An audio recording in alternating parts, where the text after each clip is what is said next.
Assalamualaikum warahmatullahi wabarakatuh. Halo teman-teman, perkenalkan nama saya Lydia Rasafika dengan NIM 214040043. Saya dari jurusan Tadris Matematika, Fakultas Tarbiyah dan Keguruan dari Universitas Islam Negeri Imam Bonjol Padang. Baiklah, pada kesempatan kali ini saya akan membuat sebuah video pembelajaran sebagai pengganti dari ujian akhir semester dengan mata kuliah evaluasi pembelajaran matematika dengan dosen pengampu Ibu Nita Putri Utami MPD. Baiklah, pada pembahasan kali ini saya akan membahas 6 pokok bahasan. Yang pertama yaitu validitas tes dan reliabilitas tes. Dan yang kedua yaitu analisis teks, di mana terdapat indeks keseluruhan, daya pembeda, validitas, dan reliabilitas. Dan yang ketiga yaitu pengembangan alat evaluasi aspek sikap. Dan yang keempat yaitu pengembangan alat evaluasi aspek keterampilan. Dan yang kelima yaitu men-skor dan menilai dengan acuan. Dan yang keenam yaitu tindak lanjut hasil evaluasi. Baiklah, langsung saja kita masuk ke pembahasannya. Yang pertama, kita akan membahas validitas tes dan reliabilitas tes. Pengertian validitas tes. Validitas berasal dari kata validity yang berarti sejauh mana ketepatan dan kecermatan suatu alat ukur dalam melakukan fungsi ukurnya. Konsep validitas tes dapat dibedakan atas 3 macam, yaitu validitas isi, validitas konstruk, dan validitas empiris.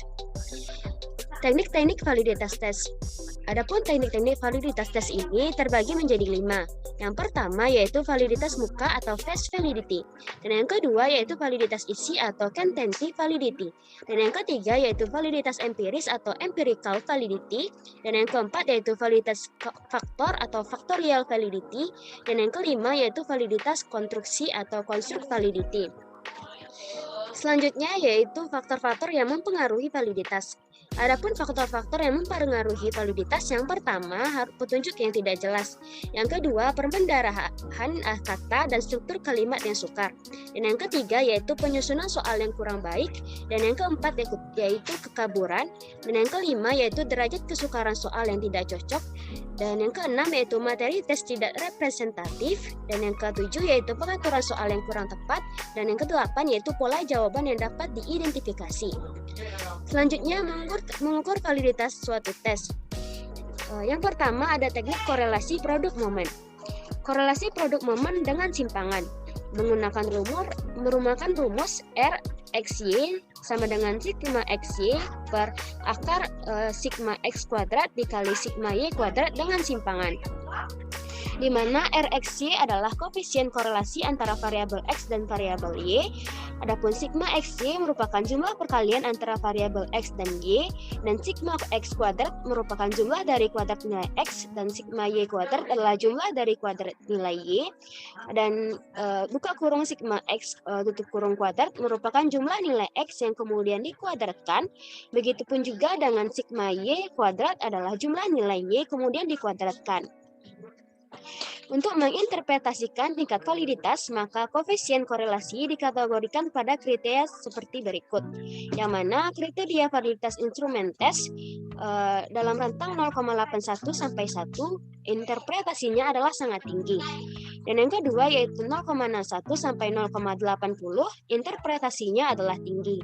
Dan yang ketiga yaitu 0,41 sampai 0,60, interpretasinya adalah cukup. Dan 0,21 sampai 0,40, interpretasinya adalah rendah. Dan 0,00 sampai 0,20, interpretasinya sangat rendah. Baiklah, sekarang kita masuk ke contoh persiapan mencari validitas tes dengan simpangan. Di sini kita memiliki data-data yang mana kita memiliki 10 anak dan kita akan mencari validitas tes dengan simpangan.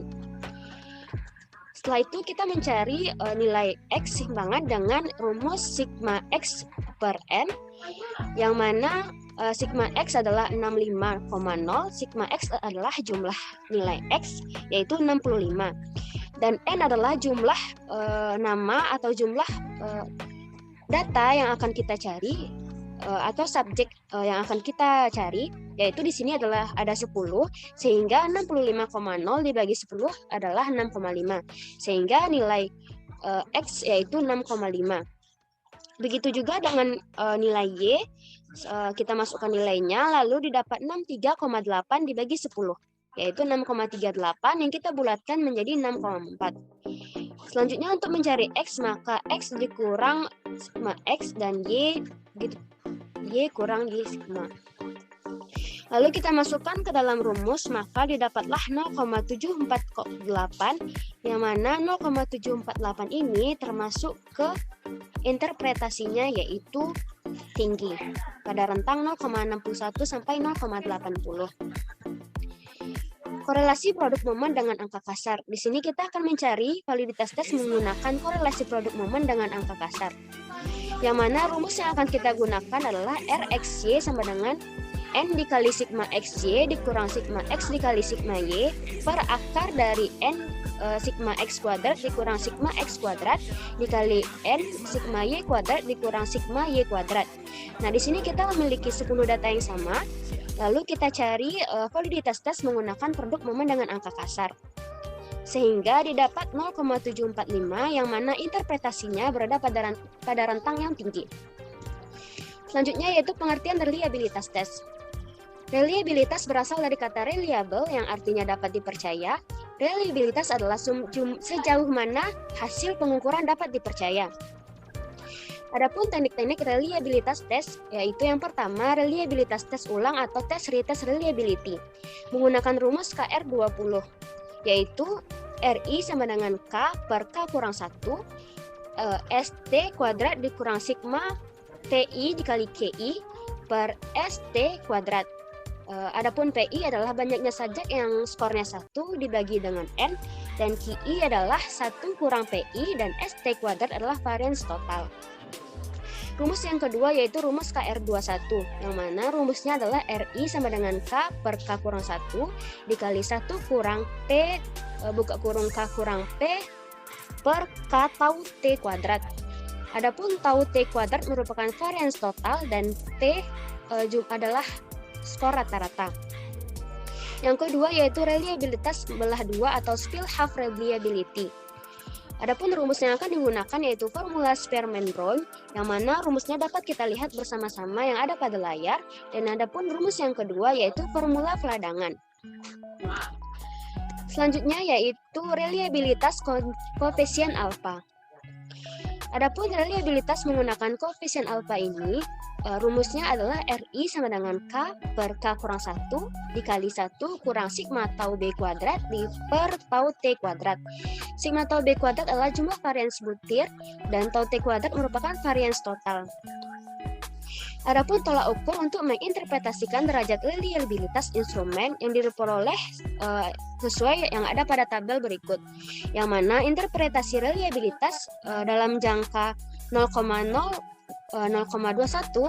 kriteria reliabilitasnya adalah rendah, dan dalam rentang 0,21 sampai 0,40 kriteria reliabilitasnya adalah rendah, dan 0,41 sampai 0,60 kriterianya adalah cukup, 0,61 sampai 0,80 kriterianya tinggi, dan 0,81 sampai dengan 1 kriterianya adalah sangat tinggi. Faktor-faktor yang mempengaruhi reliabilitas. Menurut Soekardi, pada tahun 2008, koefisien reliabilitas dipengaruhi oleh waktu penyelenggaraan tes retest. Faktor-faktor lain yang mempengaruhi reliabilitas suatu tes adalah yang pertama panjang tes, dan yang kedua adalah penyebaran skor. Mengukur reliabilitas suatu tes. Di sini kita memiliki data yang mana subjeknya terdiri dari 10 subjek, yaitu A sampai J, yang mana hasil tes pertama menghasilkan sigma XI-nya yaitu 458 dan sigma XI kuadrat yaitu 21.160 dan sigma XI dikali XXI yaitu 21.090. Begitu juga hasil tes yang kedua. Dapat kita lihat bersama-sama hasil sigma XI dan XI kuadrat. Selanjutnya kita cari reliabilitasnya menggunakan korelasi produk momen, sehingga didapat reliabilitasnya yaitu 0,954, yang mana jika diinterpretasikan pada kriteria reliabilitas 0,954 ini kriterianya adalah sangat tinggi. Jadi soal ini dapat dipercaya karena memiliki reliabilitas yang sangat tinggi. Selanjutnya yang kedua kita akan membahas analisis teks yang di dalamnya terdapat indeks kesukaran, daya pembeda, validitas, dan reliabilitas. Yang pertama yaitu validitas. Pengertian validitas. Validitas merupakan produk dari validasi pengguna instrumen untuk mengumpulkan data secara empiris guna menunggu kesimpulan yang dihasilkan. Validasi adalah suatu proses yang dilakukan oleh penyusun atau oleh skor instrumen, sedangkan validitas adalah kemampuan suatu alat ukur untuk mengukur sasaran ukurnya. Macam-macam validitas tes hasil belajar. Yang pertama yaitu validitas logis, yang kedua validitas isi, dan yang ketiga validitas konstruksi, dan yang keempat validitas empiris, dan yang kelima validitas konkruen, dan yang keenam yaitu validitas prediksi. Tinggi rendahnya validitas suatu tes secara keseluruhan sangat dipengaruhi oleh validitas yang dimiliki oleh masing-masing butir item yang membangun tes tersebut. Suatu butir item dikatakan valid jika skor item yang bersangkutan berkorelasi positif yang signifikan dengan skor total.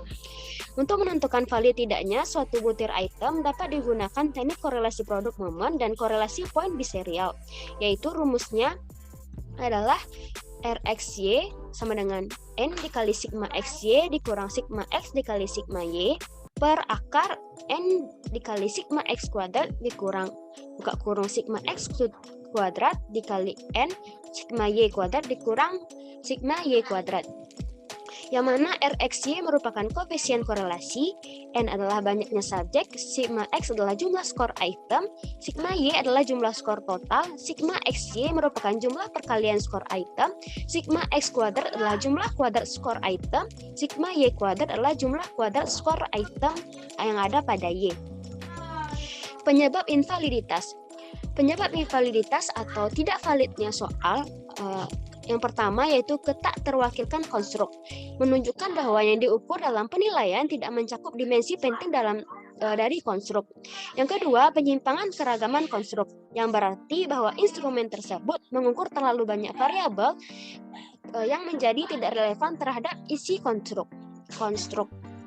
Selanjutnya yaitu reliabilitas. Reliabilitas instrumen adalah keadaan instrumen yang menunjukkan hasil pengukuran yang reliable atau tidak berubah-ubah atau konsisten. Instrumen yang reliable adalah instrumen yang apabila digunakan untuk mengukur subjek atau objek yang sama pada waktu yang berbeda dan pengukuran dilakukan oleh orang yang berbeda hasilnya tetap sama. Jadi, instrumen tersebut dapat dikatakan konsisten atau tidak berubah-ubah. Beberapa faktor penting yang mempengaruhi reliable suatu tes yaitu yang pertama, kemampuan peserta tes atau subjek uji coba. Yang kedua, semakin besar jumlah peserta tes, semakin besar pula reliabilitas. Yang ketiga, panjang pendeknya tes. Dan yang keempat, evaluasi yang subjektif juga akan menurunkan reliabilitas. Dan yang kelima, hal yang berhubungan dengan penyelenggaraan tes. Koefisien reliabilitas instrumen dihitung dengan menggunakan rumus tertentu. Yang pertama, pengujian reliabilitas tes bentuk objektif yang dapat dilakukan dengan metode atau teknik ulangan. Yang kedua, metode belah dua. Dan yang ketiga, metode bentuk paralel. Dan koefisien reliabilitas instrumen juga dapat dihitung menggunakan pengujian reliabilitas tes berbentuk uraian. Selanjutnya, indeks kesukaran. Soal yang baik adalah soal yang tidak terlalu mudah atau tidak terlalu sukar. Soal yang terlalu mudah tidak merangsang siswa untuk mempertinggi usaha pemecahannya. Sebaliknya, soal yang terlalu sukar akan menyebabkan siswa menjadi putus asa dan tidak mempunyai semangat untuk mencoba lagi karena di luar jangkauannya. Bilangan yang menggunakan sukar dan mudahnya sesuatu soal disebut dengan indeks kesukaran. Besarnya indeks kesukaran antara 0,00 sampai dengan 1. Indeks kesukaran ini menunjukkan taraf kesukaran soal. Dalam istilah evaluasi, indeks kesukaran ini diberi simbol P dengan singkatan yang dibaca dengan proporsi. Dengan demikian, maka soal dengan P sama dengan 0,70 lebih mudah jika dibandingkan dengan P sama dengan 0,20. Sebaliknya, soal dengan P 0,30 lebih sukar daripada soal dengan P 0,80. Adapun rumus untuk mencari indeks kesukaran yaitu proportion P, yang mana X atau number of success per N sample size, atau indeks kesukaran P sama dengan B per JS. P adalah indeks kesukaran, B adalah banyaknya siswa yang menjawab soal itu dengan betul, JS adalah jumlah keseluruhan siswa peserta tes. Daya pembeda. Daya pembeda soal yaitu kemampuan sesuatu soal untuk membedakan antara siswa yang berkemampuan tinggi dengan siswa yang berkemampuan rendah. Ada 3 titik pada daya pembeda, yaitu Bagi suatu soal yang dapat dijawab benar oleh siswa kemampuan tinggi dan siswa kemampuan rendah, maka soal itu tidak baik karena tidak mempunyai daya pembeda. Demikian juga jika semua kelompok bahwa menjawab salah dan siswa berkemampuan tinggi juga sama-sama menjawab salah, maka soal tersebut tidak mempunyai daya beda sama sekali. Cara menentukan daya pembeda atau nilai D yaitu dengan cara menentukan daya pembeda dibedakan antara kelompok kecil atau kurang dari 100 dan kelompok besar berada pada angka 100 ke atas. Adapun rumus mencari daya pembeda menurut Daryanto pada tahun 2005 yaitu BA kurang BB per JA kurang JB sama dengan PA kurang PB atau D sama dengan BA kurang BB per JA. Contoh analisis tes. Analisis butir soal matematika materi segitiga. Setelah dilakukan tes pada siswa, diperoleh hasil ujian validitas yang menunjukkan RxY lebih besar daripada R tabel. Maka soal dikatakan valid. Sebaliknya, jika RxY lebih kecil sama R tabel, maka soal tersebut dikatakan tidak valid. Adapun hasil uji validitas butir soal menggunakan rumus-rumus korelasi produk dengan jumlah siswa N sama dengan 39 dan taraf signifikansi sama dengan 55%. Tabel validitas. Di sini kita memiliki kelompok valid dan tidak valid, yang mana frekuensi valid yaitu 7 dan frekuensi tidak valid yaitu 3. Dan presentasi validnya yaitu 70% untuk valid dan 30% untuk tidak valid. Dari 10 butir soal terdapat 70% atau 7 soal yang dinyatakan valid dan 30% atau 3 soal yang dinyatakan tidak valid. Salah satu soal yang dapat dikatakan valid dan tidak valid, yang pertama soal valid. Lukislah sebuah segitiga jika diketahui panjang sisinya 5 cm, 6 cm, dan 4 cm. Jenis segitiga apakah yang terbentuk? Jelaskan. Yang kedua, soal tidak valid. Jika suatu bangun segitiga mempunyai sebuah keliling, apakah luas segitiga tersebut sama dengan keliling segitiga? Berikan alasan. Pada soal di atas, hampir semua jawaban yang mendapat nilai di atas rata-rata dan di bawah rata-rata belum ada yang menjawab dengan tepat. Hal tersebut terjadi dipengaruhi oleh banyak hal. Yang pertama, ketika siswa mengerjakan soal tersebut tidak dapat memahami apa yang sebenarnya ditanyakan. Yang kedua, sebagian besar pola berpikirnya masih sederhana, belum bisa berpikir tingkat tinggi sehingga dapat menjawabkan soal tersebut tidak valid. Reliabilitas. Berdasarkan perhitungan reliabilitas dengan menggunakan persamaan 2 dan taraf signifikan 5% dan N sama dengan 39, diperoleh nilai R tabel sama dengan 0,316, sedangkan nilai R hitung sama dengan 0,36. Dengan kategori sangat tinggi, artinya hasil-hasil pengukuran dengan menggunakan tes tersebut secara berulang kali terhadap subjek yang sama senantiasa menunjukkan hasil yang tetap sama dan korelasinya sangat tinggi. Tingkat kesukaran. Berdasarkan perhitungan hasil tingkat kesukaran soal dapat dilihat pada tabel 2 di bawah ini. Tingkat kesukaran P yang mana lebih kecil dari 0,25 kategorinya sukar, frekuensinya 1 dan presentasinya yaitu 10%. Adapun tingkat kesukaran antara 0,25 sampai 0,75, kategorinya sedang, frekuensinya 3 dan presentasinya yaitu 30. Dan adapun tingkat kesukarannya 0,75, kategorinya adalah mudah, frekuensinya 6 dan presentasinya adalah 60%. Pada tabel 2 ini terlihat bahwa sebagian berada pada kategori mudah. Hal tersebut terjadi disebabkan oleh beberapa hal. Yang pertama, salah satunya siswa sudah memahami materi yang diberikan sehingga untuk menyelesaikan soal tersebut dapat diselesaikan dengan baik dan membuat kategori soal tersebut menjadi kategori mudah. Pada butir soal dapat dikategorikan sedang karena sebagian siswa dapat menjawab soal yang diberikan dengan benar, tetapi masih terdapat yang kurang tepat. Hal ini menunjukkan bahwa kemampuan peserta ujian pada mata kuliah sampel pada 2 masa ujian sangat rendah. Hal ini mungkin disebabkan karena peserta ujian tidak atau belum belajar dengan maksimal. Selanjutnya yaitu daya pembeda soal. Berdasarkan perhitungan hasil daya pembeda soal dapat dilihat pada tabel di bawah ini, yang mana daya pembeda D lebih besar dari 0,40 memiliki kategori sangat baik dengan frekuensi 5, presentasinya yaitu 50%.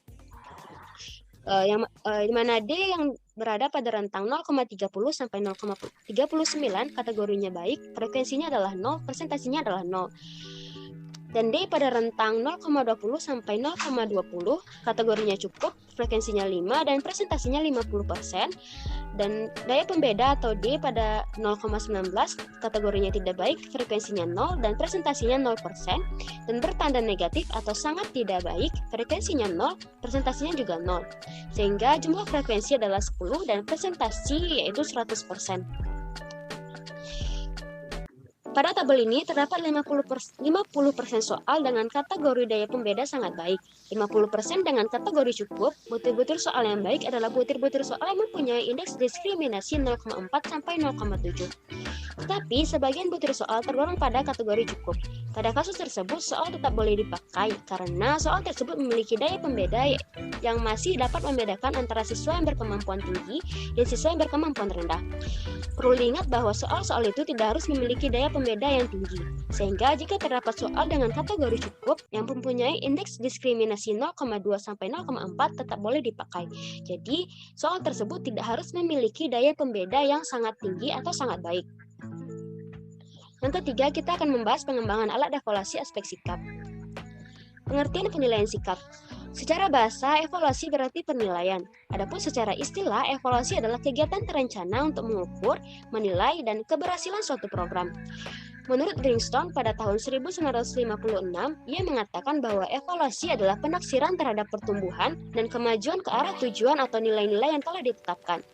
Secara bahasa, sikap berarti pernyataan evaluatif terhadap objek, orang, atau peristiwa. Dan secara istilah, sikap adalah kecenderungan mental seseorang yang bertanggung jawab atas cara dia berpikir atau merasakan seseorang atau sesuatu. Menurut Sarwono, ia berpendapat bahwa sikap adalah istilah yang mencerminkan rasa senang, tidak senang, atau perasaan biasa saja atau netral dari seseorang terhadap sesuatu. Jadi, evaluasi sikap adalah upaya yang sistematis untuk mengukur tingkat belajar siswa yang telah dijalani yang berkaitan dengan kecenderungan untuk bertindak, berpikir, berpersepsi, dan menghadapi objek, ide, sesuatu, dan nilai yang meliputi aspek afektif, konektif, maupun konaktif. Kategori penilaian sikap.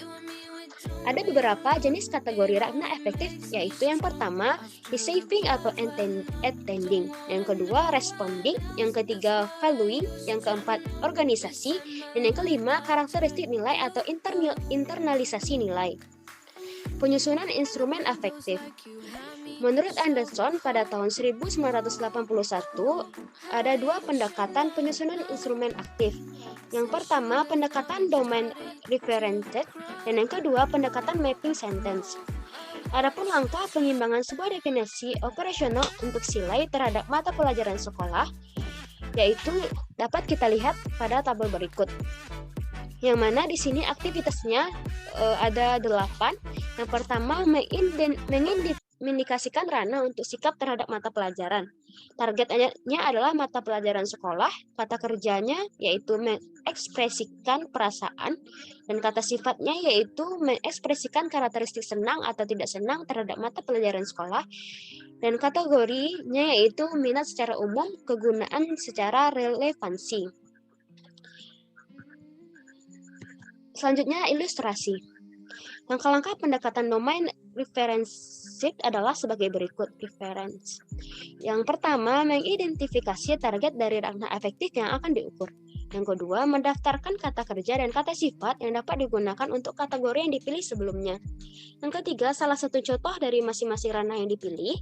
Yang keempat, merinci pernyataan berdasarkan langkah yang ketiga.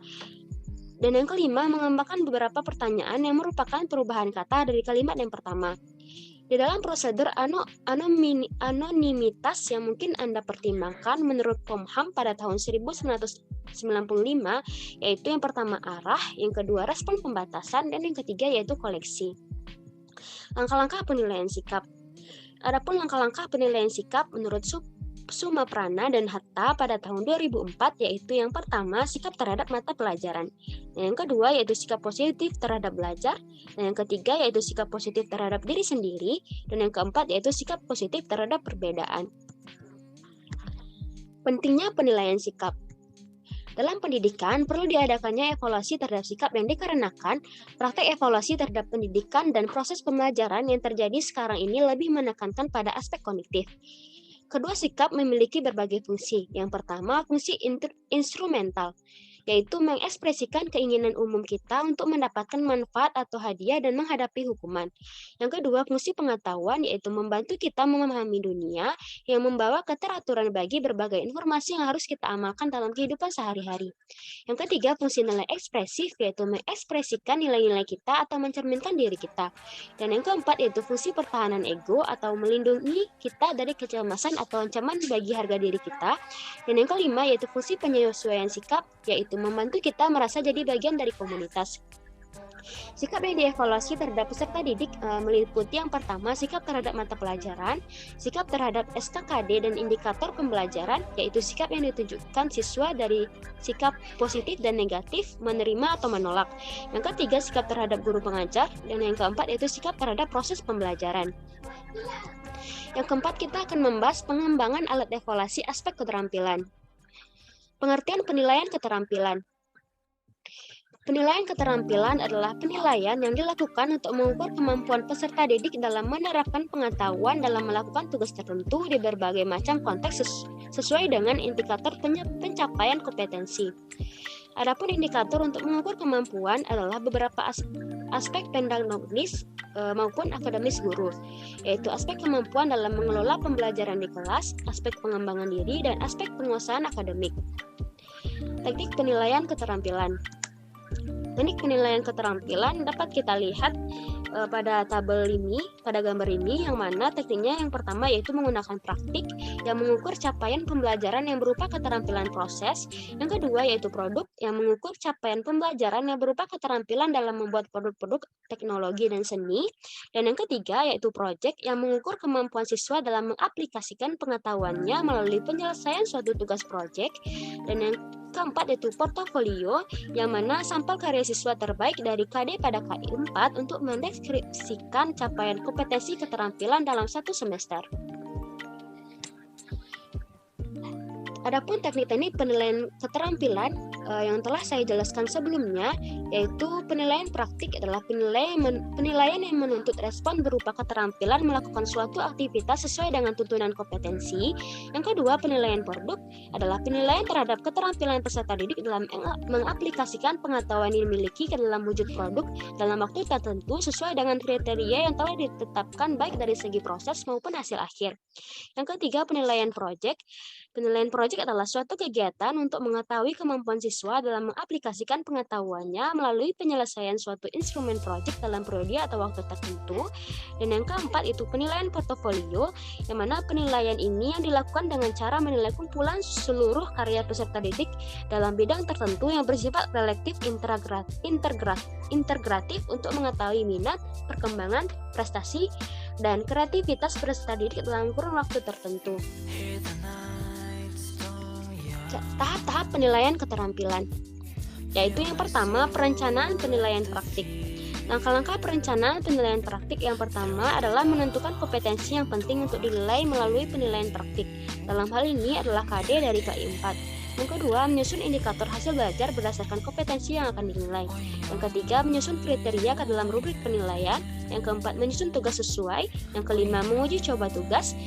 Yang keenam, menyusun kriteria atau batas kelulusan atau batas standar minimal capaian kompetensi siswa. Untuk menyusun ini, dapat kita lakukan dengan menyusun kisi-kisi dan penyusunan instrumen. Adapun instrumen yang digunakan dalam penilaian praktik harus memenuhi kriteria ini. Yang pertama yaitu kriteria tugas, yang kedua kriteria lembar penilaian produk, dan yang ketiga yaitu kriteria rubrik. Yang kedua, perencanaan penilaian produk. Langkah-langkah merencanakan penilaian produk. Yang pertama, menentukan kompetensi yang sesuai untuk dinilai dengan penilaian produk. Dalam hal ini adalah KD dari KI 4. Menyusun indikator proses dan hasil belajar sesuai kompetensi. Yang ketiga, merencanakan apakah tugas produk yang dihasilkan bersifat individu atau kelompok. Yang keempat, merencanakan teknik-teknik dalam penilaian individual untuk tugas yang dikerjakan secara kelompok. Yang kelima, menyusun instrumen dan rubrik penilaian. Dan yang terakhir yaitu menyusun kriteria batas kelulusan atau batas standar minimal capaian kompetensi siswa. Dan langkah yang kedua yaitu penyusunan kisi-kisi, lalu disusul dengan penyusunan instrumen dengan kriteria tugas, kriteria lembar pengamatan, dan kriteria rubrik. Adapun contoh penilaian produk dapat kita lihat pada gambar di samping, yang mana mata pelajarannya adalah matematika, kelas 1 semesternya adalah kelas 9 semester 1, KD-nya yaitu menghitung luas, selimut, dan volume tabung, kerucut, dan bola.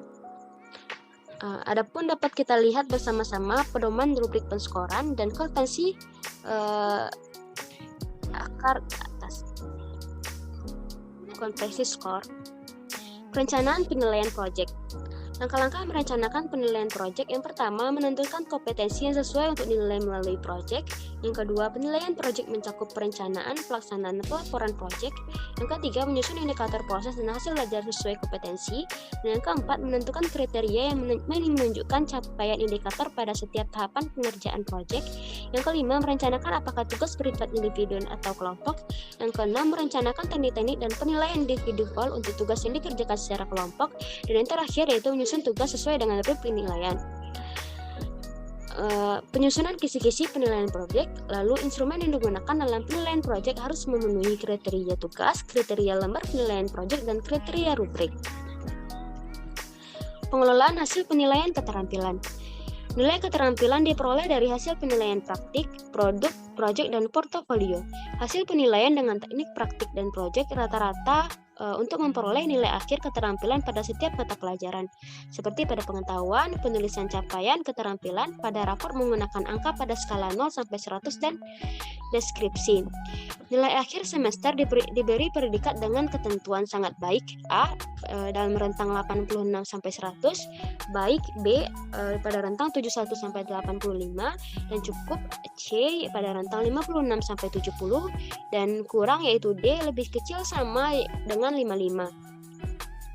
Berikut ini adalah tabel pengelolaan nilai keterampilan IPA semester 1 kelas 9 siswa A, yang mana KD-nya 4.1 menggunakan praktik yaitu 92, dan nilai akhir semester yang didapat yaitu 83,33 dengan pembulatan 83 dengan predikat adalah B yaitu baik. Dengan deskripsi, siswa A sangat menguasai keterampilan 4.1, 4.3, dan 4.6. Selain itu juga menguasai keterampilan 4.2, 4.4, dan 4.5. Materi yang kelima yaitu menskor dan menilai dengan acuan. Menskor dan menilai. Pengertian menskor. Skor adalah hasil pekerjaan menskor atau memberikan skor yang diperoleh dengan menjumlahkan angka-angka bagi setiap butir dari sebuah tes yang telah dijawab betul oleh siswa dengan memperhitungkan bobot jawaban betulnya. Yang kedua yaitu menilai. Nilai adalah angka ubahan dari skor dengan menggunakan acuan tertentu serta disesuaikan pengaturannya dengan standar tertentu. Maka nilai sering disebut juga dengan skor standar atau standar skor. Yang kedua, perbedaan penskoran dan penilaian. Penskoran, perhatian utama yang ditujukan adalah pada kecermatan dan kemantapan. Dan sedangkan penilaian, perhatian utamanya ditujukan kepada validitas dan kegunaan. Di samping penyusunan dan pelaksanaan tes itu sendiri, menskor dan menilai merupakan pekerjaan yang menuntut ketekunan yang luar biasa dari penilai, ditambah dengan kebijaksanaan tertentu. Nama lain dari menskor adalah memberi angka. Secara rinci, skor dapat dibedakan menjadi 3 macam, yaitu skor yang diperoleh atau obtained score, yang kedua skor sebenarnya atau true score, dan skor kesalahan atau error score. Skor yang diperoleh sama dengan skor sebenarnya ditambah dengan skor kesalahan. Macam-macam menskor. Dalam hal pekerjaan menskor atau menentukan angka dapat digunakan 3 macam alat bantu. Yang pertama, pembantu menentukan jawaban yang benar yang disebut kunci jawaban. Yang kedua, pembantu menyeleksi jawaban yang benar dan salah yang disebut kunci scoring. Yang ketiga, pembantu menentukan angka atau disebut pedoman penilaian. Kunci jawaban dan kunci pemberian skor untuk tes bentuk betul salah. Dalam menentukan angka skor untuk tes betul salah ini dapat menggunakan 2 cara. Yang pertama, tanpa hukuman atau tanpa denda. Yang kedua, dengan hukuman atau dengan denda. Ada 2 macam rumus yang menghasilkan hasilnya yaitu tetap sama. Yang pertama, salah sama dengan R kurang W. Yang kedua, S sama dengan T kurang 2 kali W. Kunci jawaban dan kunci pemberian skor untuk tes bentuk pilihan ganda atau multiple choice. Dalam menentukan angka untuk tes bentuk pilihan ganda ini dikenal dengan 2 macam cara pula. Yang pertama tanpa hukuman dan yang kedua yaitu dengan hukuman. dengan hukuman menggunakan rumus S sama dengan R kurang W per N kurang 1. Kunci jawaban dan kunci pemberian skor untuk tes bentuk jawab singkat atau short answer test. Tes bentuk jawab singkat ini adalah tes yang menghendaki jawaban berbentuk kata atau kalimat pendek, dan kunci jawaban tes bentuk ini merupakan deretan jawaban sesuai dengan nomornya. Kunci jawaban dan kunci pemberian skor untuk tes bentuk menjodohkan atau matching. Pada dasarnya, tes bentuk menjodohkan adalah tes bentuk pilihan ganda, di mana jawaban-jawaban dijadikan satu. Demikian pula pertanyaannya. Kunci jawaban tes bentuk menjodohkan dapat berbentuk deretan jawaban yang dikehendaki atau deretan nomor yang diikuti oleh huruf-huruf yang terdapat di depan alternatif jawaban. Kunci jawaban dan kunci pemberian skor untuk tes berbentuk uraian atau essay test. Sebelum menyusun sebuah soal uraian, sebaiknya kita tentukan terlebih dahulu pokok-pokok jawaban yang kita kehendaki. Dengan demikian, akan mempermudah kita dalam mengerjakan mengoreksi tes tersebut. Kunci jawaban dan kunci pemberian skor untuk tugas. Kunci jawaban untuk memeriksa tugas merupakan pokok-pokok yang harus termuat di dalam pekerjaan siswa. Hal ini menyangkut kriteria tentang isi tugas, namun untuk kelengkapan dalam pemberian skor digunakan suatu tolak ukur tertentu. Menilai dengan acuan atau norm reference dan kriterium reference. Yang pertama, penilaian acuan norma atau PAN. Penilaian acuan norma atau PAN secara umum menunjukkan di mana peringkat seseorang dalam kelompok orang yang mengikuti tes. Secara singkat dapat dirumuskan bahwa penilaian acuan norma adalah penilaian yang dilakukan dengan mengacu pada norma kelompok. Nilai-nilai yang diperoleh siswa diperbandingkan dengan nilai-nilai siswa yang lain terhadap yang termasuk di dalam kelompok itu. Adapun beberapa ciri dari penilaian acuan normatif atau PAN ini. Yang pertama, penilaian acuan normatif digunakan untuk menentukan status setiap peserta didik terhadap kemampuan peserta didik lainnya. Yang kedua, penilaian acuan normatif menggunakan kriteria yang bersifat relatif. Dan yang ketiga, nilai hasil dari penilaian acuan normatif tidak mencerminkan hakikat, kemampuan, dan penguasaan siswa tentang materi pengajaran yang diteskan, tetapi hanya menunjukkan kedudukan peserta didik atau peringkatnya dalam komunitas. Jadi, penilaian acuan norma ini pada dasarnya digunakan untuk mengukur perankingan pada kelas. Yang keempat, penilaian acuan normatif memiliki kecenderungan untuk menggunakan rentangan tingkat penguasaan seseorang terhadap kelompoknya. PAN menggunakan prinsip-prinsip yang berlaku pada kurva normal. Oleh karena itu, penggunaan model pendekatan ini dilakukan dengan baik apabila memenuhi isyarat antara lain. Yang pertama, skor nilai terpencar atau dapat dianggap terpencar sesuai dengan pencaran kurva normal. Yang kedua, jumlah yang dinilai minimal 50 orang atau lebih dari 100 orang dalam arti sampel yang digunakan adalah sangat besar. Yang kedua, dalam penerapan sistem PAN ada dua hal pokok yang harus ditetapkan, yaitu banyaknya siswa yang akan lulus dan penetapan batas lulus. Terdapat dua cara di dalam menentukan batas kelulusan. Yang pertama, menetapkan terlebih dahulu jumlah yang diluluskan, dan yang kedua, menggunakan data statistik yang terdapat dalam kurva normal dengan menggunakan nilai rata-rata dan simpangan baku, sehingga akan diketemukan luas daerah kurva normal atau jumlah anak yang akan diluluskan. Selanjutnya yaitu penilaian acuan patokan atau PAP. PAP adalah singkatan dari penilaian acuan patokan atau disebut juga dengan CRT atau Criterion Reference Evaluation. Ada dua pengertian dalam penggunaan kata criterion dalam ungkapan criterion reference items, yaitu yang pertama menunjukkan hubungan antara tujuan-tujuan yang bersifat behavioral atau performance atau penilaian dan soal-soal tes yang dibuatnya. Yang kedua, menunjukkan spesifikasi ketetapan penilaian yang dituntut untuk dinyatakan sebagai penguasaan atau mastery. Suatu penilaian disebut PAP jika dalam melakukan penilaian itu kita mengacu kepada suatu kriteria pencapaian tujuan instruksional yang telah dirumuskan sebelumnya. Adapun ciri-ciri penilaian acuan patokan, yang pertama memiliki kriteria pencapaian tujuan pembelajaran yang sudah ditetapkan sejak awal pembelajaran. Yang kedua, kriteria bersifat mutlak. Yang ketiga, tingkat kemampuan atau kelulusan peserta didik ditentukan oleh tercapai tidaknya kriteria tersebut. Dan yang keempat yaitu menggunakan prinsip belajar tuntas atau mastery learning. Adapun manfaat dari penilaian acuan patokan, yang pertama, setiap peserta didik dapat mengetahui apa yang telah dan belum yang dikuasainya. Yang kedua, guru dapat meningkatkan kualitas pembelajaran dengan menggunakan tes awal atau pre-test dan tes akhir atau post-test. Dan yang ketiga, untuk menghindari hal-hal yang tidak diinginkan. Misalnya, kurang terkontrolnya penguasaan materi, terdapat siswa yang diuntungkan atau yang dirugikan, dan tidak terpenuhinya nilai-nilai kelompok berdistribusi normal. Perbedaan CRT, NR, dan NRT ditinjau dari pengembangan tes. CRT atau PAP, penilaian acuan patokan, dan NRT adalah penilaian acuan normal. Yang pertama, CRT hanya terdiri dari soal-soal tes yang didasarkan pada tujuan khusus pembelajaran, sedangkan NRT soal tes tidak hanya berdasarkan pelajaran yang diterima oleh siswa. Yang kedua, yaitu CRT, setiap tes mempunyai prasyarat agar siswa menunjukkan performance seperti yang tercantum dalam TIK. Dan yang kedua, tidak perlu terlebih dahulu menentukan secara pasti performance yang diharapkan sebelum tes disusun, yang terdapat pada NRT.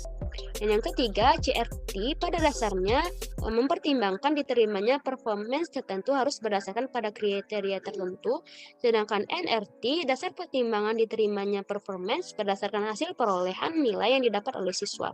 Dan yang keempat, CRT mementingkan butir tes sesuai dengan perilaku atau tujuan pembelajaran, sedangkan NRT membuat tes dalam kategori sedang.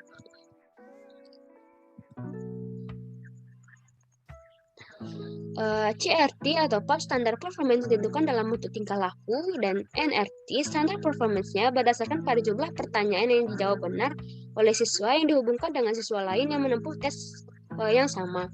Yang kedua, pengukur performance dalam menempuh tes berdasarkan pada standar performance yang telah ditetapkan, sedangkan NRT prestasi siswa adalah 80% dari siswa lain.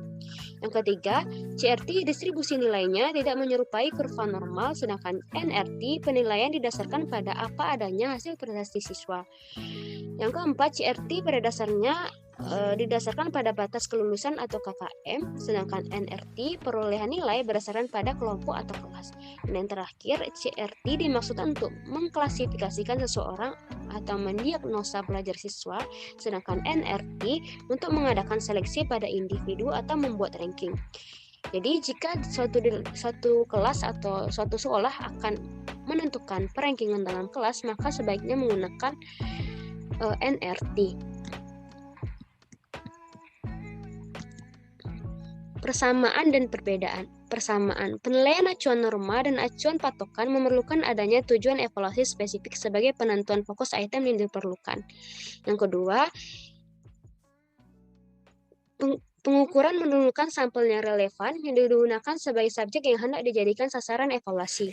Yang ketiga, untuk mendapatkan informasi yang diinginkan tentang siswa, kedua pengukuran sama-sama memerlukan item-item yang disusun dalam satu tes dengan menggunakan aturan dasar penulisan instrumen. Yang keempat, keduanya mempersyaratkan perumusan secara spesifik perilaku yang akan diukur. Yang kelima, keduanya menggunakan macam tes yang sama seperti tes subjektif, tes karangan, tes penampilan atau keterampilan. Dan yang keenam, keduanya dinilai kualitasnya dari segi validitas dan reliabilitasnya. Dan yang ketujuh, keduanya menggunakan ke dalam pendidikan walaupun untuk maksud yang berbeda. Sedangkan perbedaan antara CRT dan NRT yaitu yang pertama, penilaian acuan norma biasanya mengukur sejumlah besar perilaku khusus dengan sedikit butir tes untuk setiap perilaku. Yang kedua, penilaian acuan norma menekankan perbedaan di antara peserta tes dari segi tingkat pencapaian belajar secara relatif. Dan yang ketiga, penilaian acuan norma lebih mementingkan butir-butir tes yang mempunyai tingkat kesulitan sedang dan biasanya membuang tes yang terlalu mudah dan terlalu sulit. Dan yang keempat, penilaian acuan norma digunakan terutama untuk survei. Penilaian acuan patokan digunakan terutama untuk penguasaan. Menentukan batas lulus. Batas kelulusan hasil penilaian mempunyai kaitan erat dengan kedua sistem penilaian sebelumnya, yaitu PAN dan PAP. Dengan demikian, ada batas kelulusan yang berorientasi kepada penilaian acuan norma, yaitu batas lulus aktual dan batas lulus ideal. Batas lulus tersebut mengisyaratkan penggunaan nilai rata-rata kelas dan simpangan baku. Di samping itu, ada pula batas kelulusan yang berorientasi kepada sistem penilaian acuan patokan, yaitu batas lulus purposif atau ditentukan berdasarkan kriteria tertentu.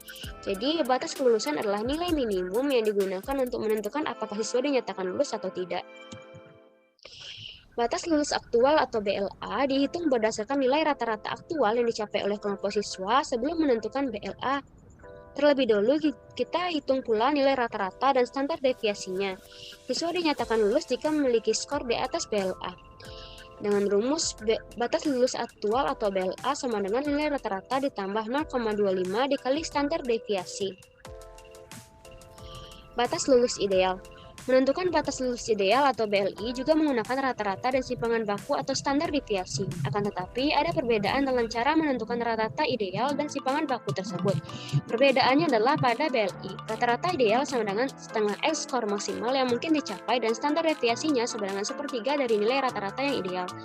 Dengan rumus batas lulus ideal sama dengan rata-rata ideal ditambah standar deviasi sama dengan X skor max dan tambah X rata-rata ideal. Batas lulus purposif. Menentukan batas lulus purposif atau BLP tidak perlu menggunakan rata-rata ideal maupun standar deviasi. Karena BLP mengacu pada penilaian acuan patokan atau PAP, nilai dibuat berdasarkan kriteria tertentu yang sudah diterapkan. Selanjutnya kita akan membahas materi yang terakhir, yang keenam, yaitu tindak lanjut hasil evaluasi. Pengertian tindak lanjut hasil evaluasi. Tindak lanjut hasil evaluasi pembelajaran dilakukan apabila hasil dari evaluasi pembelajaran kurang sehingga perlu dilakukannya tindak lanjut. Evaluasi proses pembelajaran tindak lanjut pada dasarnya berkenaan dengan pembelajaran yang akan dilaksanakan selanjutnya dan evaluasi pembelajarannya. Kegiatan dalam tindak lanjut evaluasi hasil pembelajaran. Yang pertama, identifikasi kelebihan dan kelemahan laporan hasil evaluasi pembelajaran. Laporan hasil pembelajaran perlu dilihat dan dipelajari oleh pengambil kebijakan pendidikan. Dengan mengetahui hasil laporan, maka kelemahan-kelemahan yang terjadi di dalam proses tersebut akan teridentifikasi secara baik. Keberhasilan dan kegagalan dalam hasil evaluasi pembelajaran terjadi karena beberapa faktor. Yang pertama, faktor akademik, yang kedua non-akademik, dan yang ketiga yaitu peserta didik itu sendiri. Yang kedua, peningkatan hasil belajar. Setelah mengetahui berbagai bentuk kegagalan yang ada, maka perlu diadakan peningkatan pembelajaran. Proses pembelajaran yang maksimal akan mengakibatkan hasil belajar yang baik.